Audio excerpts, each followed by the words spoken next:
A House They Lost. My name is Lia Marren, and everything you're about to read happened to me last year.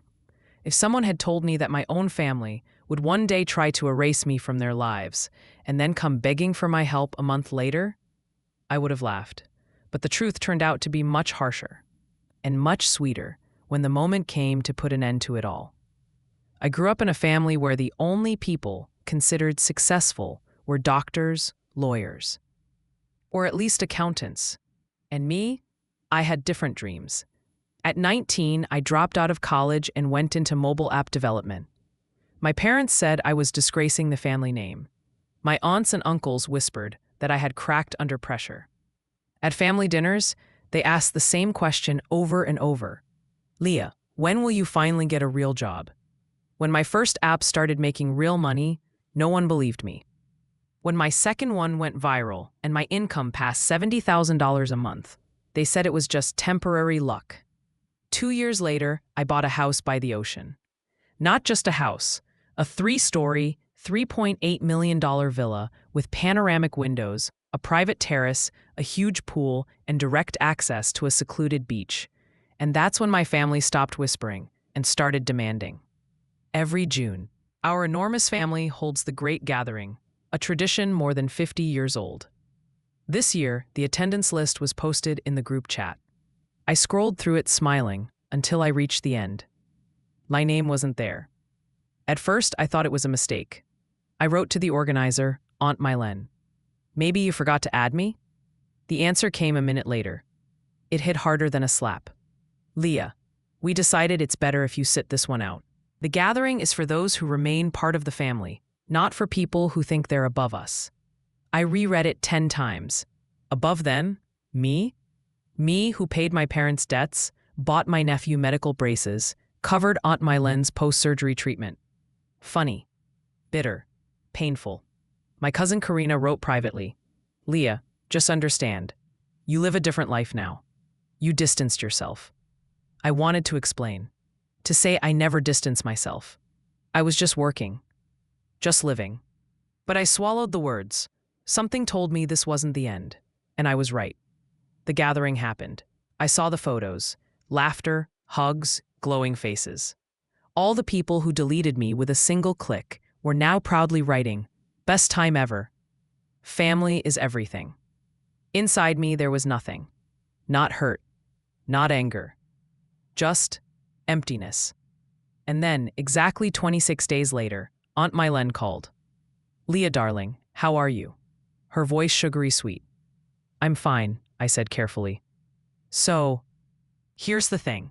Your parents' silver wedding anniversary is in July. 25 years. We want to throw a huge celebration. And your villa is the perfect place. I closed my eyes. Of course, there it was. The real reason. How many people? I asked. Well, about 55, maybe 60 if everyone brings partners. And we'll need the whole weekend, Friday to Sunday. You have plenty of rooms, right? A big pool? Beach access? She talked as if she already had the keys. The word please was nowhere to be heard. And why wasn't I invited to the gathering? I asked calmly. Silence. Long, heavy. Lia, you're not still upset, are you? That was just a small, traditional meeting. This is different. This is family. That's when I smiled. Quietly, steadily.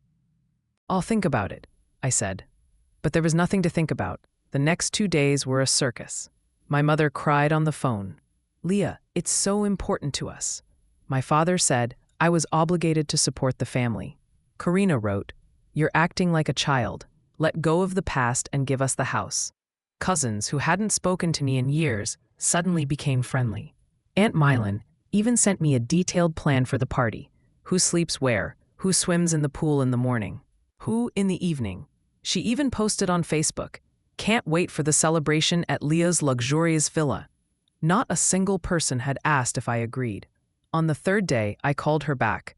I thought about your request, I said. Wonderful. So as I was saying, I'm renting out the villa that weekend. Silence. Then, what? Lia, you're joking. No, it's already booked, for $18,500. But this is for your parents, for family. If you'd like, you're welcome to rent it for that price. You can't charge your own family. I exhaled. Strange. The family didn't think twice before excluding me from the gathering. But now they think it's normal to demand my house for free? And that's when the firestorm began. My mother screamed that I was ruining their celebration. My father said I had betrayed the family. Cousins said money poisoned my mind. Aunt Mylin painted me as a monster online. Sad how success changes people. No one mentioned that they cut me out first. No one realized it wasn't about the house. It was about respect. So I did something that changed everything. I posted the truth. No emotions, just facts. I wasn't invited to the gathering. I was told I think I'm above the family. Now they want my villa for a 60-person event for free. The villa is already rented at full price. I added screenshots, the list without my name. The message saying I'm not part of the family. Their demands for the house. The post exploded in our family circle. Family friends commented, "Wait, they didn't invite her, but want her villa?" My uncle Mark, to whom I once lent $30,000 to start a business, wrote, "Mylin, you told me Lia declined the gathering herself. Why did you lie?" Cousins began sending apologies. Turns out, Aunt Mylin told every person a different story. The truth surfaced, and it wasn't pleasant for her. My parents called, not to apologize. They never do. "Lia, be an adult. Just give us the house," my father insisted. "No," I said. "Why?" my mother cried. "Because I no longer give access to things people don't value," I answered. That very weekend, a family from Washington stayed at my villa. They paid the $18,500, took gorgeous photos by the pool, and left an amazing review. The anniversary party was canceled. Aunt Mylin couldn't find another house for 60 people with 3 days' notice. For the first time, everyone blamed her, not me. My parents celebrated at a small restaurant instead. No glamour, no crowd, no fake smiles. Maybe that was more honest. And me? I went to a mountain resort with my closest friends. People who love me, not my money. Now I only help the family members who ever truly helped me. With kindness, with support, with simple human decency. And when Aunt Mylin, a month later, offered me $14,000 to fix everything and use the villa after all, I said, "Too late, already booked." Because one day I realized, family isn't defined by blood. Family is the people who stay when you have nothing to offer them. And if someone erases you, only to remember you when they need your house, that's not family, that's opportunism. And the only right choice is to close the door and never again hand out keys to people who see you as a resource. That's how I lost my family and found my freedom.